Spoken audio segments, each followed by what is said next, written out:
বাংলাদেশের অর্থনীতিতে কৃষির অবদান অনস্বীকার্য। রপ্তানি পোশাক রেমিটেন্সের পর দেশের অর্থনীতির চালিকা শক্তিই হলো এদেশের কৃষি। তাই কৃষকের জন্য ভর্তুকি দিয়ে সার সরবরাহ করে সরকার। কিন্তু খাদ্যশস্য উৎপাদনের জন্য সরবরাহ করা ভর্তুকির সারে চাষ হচ্ছে তামাক। কৃষিপ্রধান জেলা ঝিনাইদহে দেখা দিয়েছে রাসায়নিক সারের ব্যাপক সংকট। কৃষকদের জন্য ভর্তুকি দিয়ে সার সরবরাহ করলেও তার বেশিরভাগই ব্যবহার হচ্ছে তামাক চাষে। ফলে অন্য ফসল ফলাতে চাহিদা মতো সার পাচ্ছেন না কৃষকেরা।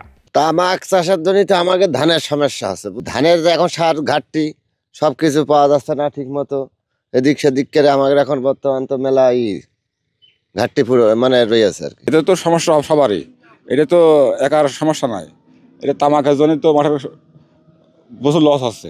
জানা যায় 1 বিঘা জমিতে অন্যান্য ফসল ফলাতে যে পরিমাণ সারের প্রয়োজন হয়, তামাক চাষে তার কয়েক গুণ বেশি সার লাগে। যদিও তামাক উৎপাদনের জন্য সরকারের ভর্তুকির কোনো সার বরাদ্দ থাকে না। গরিব মানুষ হিসেবে তামাক চাষটা করতে হবে। ঘটনা হচ্ছে যে কোনো আবাদে আমি আয় উন্নতি পাচ্ছি না, যাই কিছু করছে সমান সমান সেম দাঁড়াচ্ছে।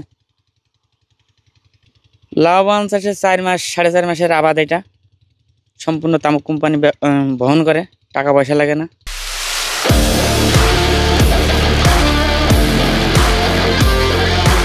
তামাক কোম্পানিগুলো আগে নিজেরাই সার সরবরাহ করলেও বর্তমানে কৃষকদের সার কিনতে নগদ টাকা দিচ্ছে। ফলে সরকারি ভর্তুকির সার চলে যাচ্ছে তামাক চাষে। অন্য গুরুত্বপূর্ণ ফসলের জন্য বাজারে সার পাওয়া যাচ্ছে না।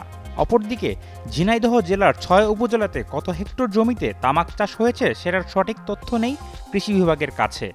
জেলা সার ও বীজ মনিটরিং কমিটি তারা সিদ্ধান্ত নিয়ে আমাদেরকে নির্দেশনা দিয়েছে যে তামাক চাষে ভর্তুকির কোনো সুযোগ নেই, সারের ভর্তুকির। এই কারণে আমরা আমাদের যে সকল বিসিআইসি ডিলার, সাব ডিলার এবং আমাদের বিএডিসি ডিলার, তাদেরকে আমরা একদম কঠোরভাবে নির্দেশনা দিয়েছি যেন তামাক চাষে কোনো ভর্তুকির কোনো সার প্রদান না করা হয়। তামাক চাষে কৃষকদের নিরুৎসাহিত করার জন্য আমরা এই যে তামাকের যে ক্ষতিকর প্রভাব, এটা আমরা কৃষকদের মাধ্যমে তুলে ধরছি এবং এর অল্টারনেটিভ হিসেবে উচ্চমূল্যের ফসল যেমন ভুট্টার আবাদ ইতোমধ্যে বৃদ্ধি পেয়েছে আমাদের গত বছরের তুলনায়।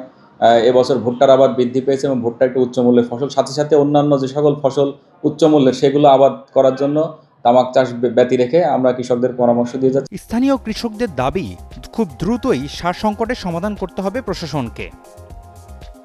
ঝিনাইদহ থেকে অরিত্র কুণ্ডুর পাঠানো তথ্যচিত্রে ডেস্ক রিপোর্ট, শাহেদ আলম ফাহিম, কালের কণ্ঠ।